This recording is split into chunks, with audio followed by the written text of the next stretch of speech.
welcome back to my YouTube channel. My name is Blessing Albright. If this is your first time seeing my video, you are very welcome, and if you are an old subscriber, I want to say a big thank you to you for staying connected to this community. Oh, I will recently hit 100 subscribers. I am super excited because every milestone counts. So today I am going to be telling you guys about my experience house hunting in London. So house hunting in London can be generally stressful. So I'm going to basically be telling you guys everything that I went through trying to find my own apartment. In fact, I'm filming from my new apartment, which I do like. So yeah, a tour is coming soon, so make sure you subscribe so you do not miss it. So basically in today's video, I'm going to be showing you guys a couple of apartments that I checked out. I'm also going to be giving you guys tips and things you should basically look out for. I got an apartment in no time. In fact, I only checked about 3 apartments before deciding on the one that I wanted, which was really great. I checked all of them in one day and that was it. So the first thing you want to do is do your research. Guys, you do want to know the kind of area that you want to live in before you start doing physical viewings, because I mean London is quite big. So yes, it is best to know what kind of area you're looking at, maybe somewhere close to your work, your school, your church, if you have preferred churches or mosques, you know, basically places that will be, you know, comfortable for you and your family if you are coming with any.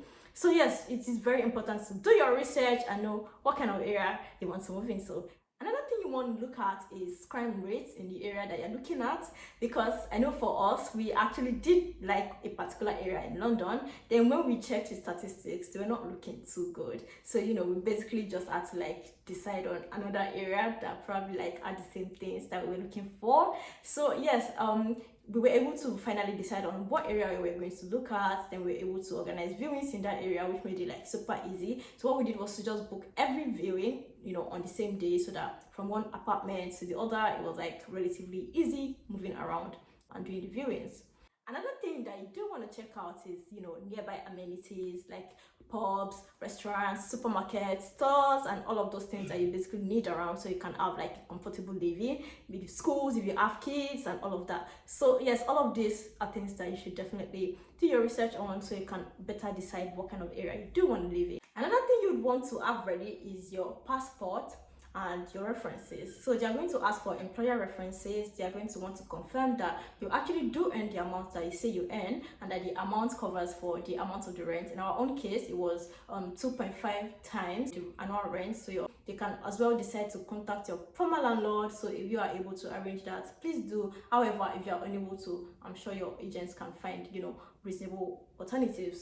Another thing that you should definitely do is try to organize physical viewings. I mean, with COVID and all of that, physical viewings might not be like so ideal, or it would be highly advisable that you actually do check out the buildings in person, you know, just so there are no surprises when you eventually move in. I arranged physical viewings for all the apartments that, you know, I was interested in, and I checked all of them out so I could make, you know, an informed decision. So yes, try to arrange a physical viewing to the extent that you can. If you can't, of course, I'm sure there are like other alternatives that the agents could arrange for you so you could, you know, see the property in real time. But yes, always advisable to check out the property in person so you won't have a case of what I ordered versus what I got, to avoid stories that touch. So yes, please do check out the properties in person if you can. Check out the property, you know, confirm if it's up to your taste and standard. If you do like it, you know, you also want to check out like the water pressure, confirm if there's hot water available, and you know, basically you could also ask if there are things that you could, you know, include in your rent. So it's like a negotiation alternative. Instead of bringing down the rent prices, you could ask if the landlord is willing to include other things in the rent, say like water bills or internet charges or electricity, if they are that generous, right? So yes, you do want to ask if any of those could, you know, be added into the rent, which would of course make it slightly cheaper. Another thing that you do want to consider is how much worth of money you need to hold. So usually most apartments ask for about 5 to 6 weeks worth of rent, security deposits aside the actual rent that you're going to have to pay. So you definitely want to, you know, consider all of those. I mean, there are some apartments that come with 0 deposit offers, but the one that I saw that like did not require a deposit would require us to pay about 1 week's worth of rent that would literally like disappear into thin air. I'm like, make the maths add up. Please, no thank you. I'd rather pay my deposits, I'll be put safely somewhere, so at the end of my tenancy I'll get my full money back, you know, basically helping me save, right? So yes, you do want to consider all of those and know how much money you do need to hold, right? Very important, make sure that your deposit is paid into a government approved scheme, that is DPS in London. So yes, it's very important that your money is safely tucked away before you just throw your money in the air, literally. So yes, you don't want to avoid that kind of situation. I mean, most likely the agents will put it through and communicate on where the deposit has been paid. So yes, it is important to have that documentation sorted. So after you check the property and you finally decided on the one that you do like, you are going to need 1 week's worth of rent, to take the property off the market. You should ask the agent if it is refundable, and of course you know that the 1 week's worth of rent does not confirm your rental just yet until references have passed and you have eventually signed the contract. So after all of this is sorted and you are fast referencing, you are getting ready to move into your new home, and it's going to happen sooner than you think, because these things happen at the snap of a finger in this place. So yes, get ready to move into your place, but you should have some money aside to probably buy things. If the apartment is coming fully furnished, there are definitely still going to be things that you will need, so you should set some money aside for that. And if it is coming unfurnished, of course you do have to buy a lot of stuff too. Okay, so let's get right into the apartments that I did check. Then in my next video, I'm going to do a quick apartment tour of the apartment that I eventually took. Let's get right into it. And if you want to read my mind, just go ahead. There's nothing to hide. I'm so depressed, I'm not gonna lie, but your problems are bigger than mine.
So we have now come to the end of this video. Please like this and subscribe, and if you do feel inclined to share, absolutely do. See you in my next video, which is gonna be a quick tour of my new apartment. Bye.